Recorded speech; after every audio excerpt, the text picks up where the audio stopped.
Now, I know what you're thinking. I know there's a question in your mind. There's a question that the altar servers asked me last night when I came out of the sacristy. They turned around and said, Father James, why are you wearing pink?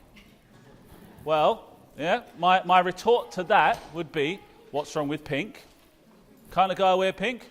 It's okay, right? It's quite a fetching colour, I think. In fact, I even have a pink polo shirt at home, which I wore the other day, because it looks kind of nice, and I thought, well, I'm such a guy, I can rock pink. It looked kind of good. And in fact, there's something about the colour pink which kind of gives us a sense of spring, a sense of life, a sense of, just cheers us up, doesn't it? And that's the point of the colour today. During Lent, the priest wears purple, which is a penitential colour. But on the fourth Sunday of Lent, we change into a different colour, which is more spring-like, because today is what's called Laetare Sunday. It's a day where we take a break from the rigours of Lent just to enjoy in advance that which is to come, the resurrection of the Lord. Laetare means to praise or to rejoice. So God, the church, provides us with an oasis in this wilderness, in the desert, for us to enjoy God's love and the promise of the resurrection, which we'll be celebrating in a few short weeks' time. So that's why you'll see rose, as they call it in the church, pink, in other words, on today's date.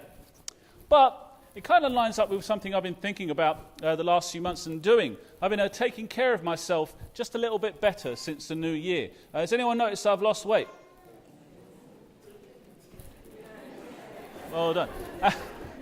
There was a lady yesterday, I asked that question last night, and most people said, yeah, kind of. There's this one lady I was told who was like, just shaking her head like that.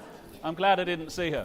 But I've been trying to take care of myself, so I've been working out a bit more, looking after myself, and it feels good, even working on my sleep.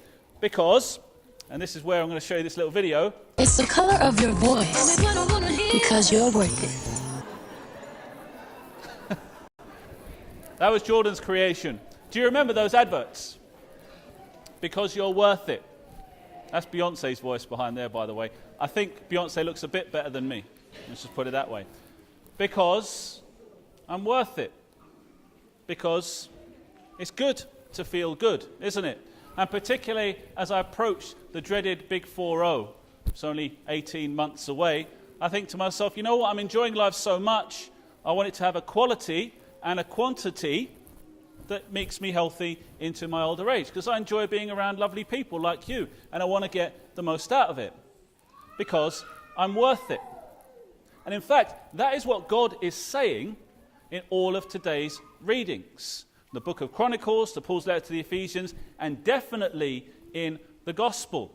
You might be thinking, what, the first reading, the one where God let them go into exile for 70 years at the Babylonians, sounds a bit harsh. But listen to what God says. He allows the people of Israel to be conquered. He allows them to be exiled from their land in the year 586 AD at the hands of King Nebuchadnezzar of the Babylonians. And King Nebuchadnezzar destroys the temple. He destroys the symbol of their faith. So imagine that happening to us. Everything that we hold dear being taken away, being completely desolate. And you must ask yourself, how is God showing his love through this?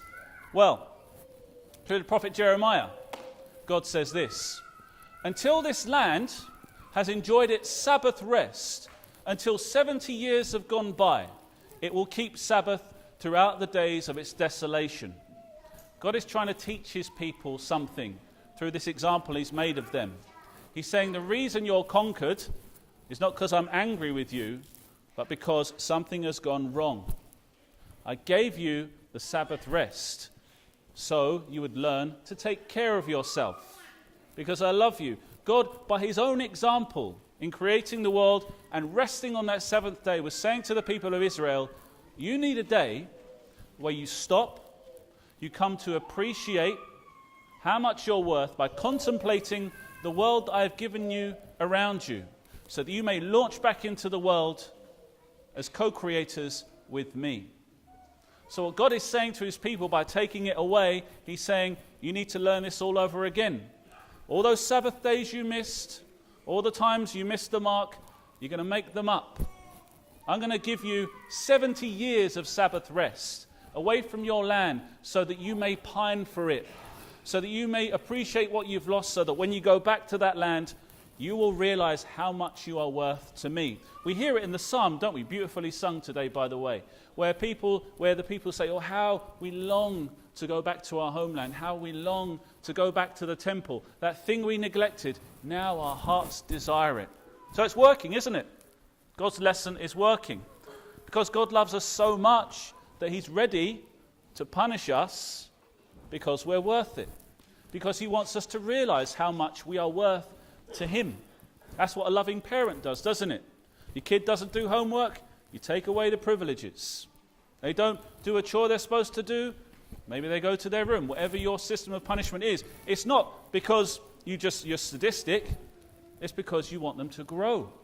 You want them to enjoy the life that God has given them to the full and live it to the full because you love them and because they're worth it. They are worth your sacrifices. It goes throughout our readings. Look at the second reading today. And Paul, I love this phrase. God loved us with so much love that he was generous with his mercy. Paul could have just said, God, love, love, love, love, love. He loves you so much. He can't stop saying it. God loves us so much, and he is willing to go to the ultimate lengths. We had the sacrifice of Isaac the other week, or today. God loved the world so much that he gave us his only Son, so that everyone who believes in him may not be lost, but may have eternal life. That's how much we are worth. Now, it would have been enough if God hadn't died on the cross, but had just become a man, as he did. Doesn't that show us how much we're worth? That the God, the creator of heaven and earth, would reduce himself in size to a relative speck of dust in the corner of the universe so that we may know him. That's how much you're worth. That's how much he loves you. That's the length he's willing to go. But not only that, he's willing to give his own life so that we may come to understand how much he loves us and how much we're worth to him. That is awesome. And that is our responsibility, which God is always going to call us back to.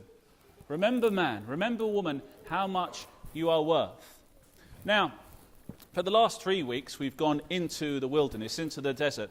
I've asked you to look to the depths of your soul, those places you wouldn't rather explore, and bring them into the light of God's love and mercy. We've looked at the things perhaps we're not willing to sacrifice in our life to come closer to God. And last week, we explored the theme of how envy can destroy our relationship with God and with others. Today is a bit different, because with all that in mind, we do have to stop. We do have to take this oasis time today to contemplate how much God loves us and how much we are worth to him. That's what I want you to do for this whole week. Make some time with one another. Make some time by yourself with God to contemplate this phrase. God loved the world. He loved me so much. He loved you so much that he gave his only Son so that you may not be lost, but may have eternal life. Perhaps that's why, I don't know why, but that's why we have Mother's Day on the fourth Sunday of Lent. I know it doesn't happen in the States or in other parts of the world, but in England, have you noticed that Mother's Day moves every year? You know, and it's always on the fourth Sunday of Lent? Kind of gives you an indication of where that celebration comes from, or at least how it was appropriated. You know, it's funny how in England, no one ever notices, they've moved Mother's Day again this year. That's strange. It's because it's always on the fourth Sunday of Lent. It's a perfect day for us to stop and contemplate where we came from, where we were conceived, and where we're going. Because we were all conceived in love. We were all born out of a choice, out of love. And our destiny is the loving embrace of the Father, exemplified and modelled by the loving embrace of our mothers.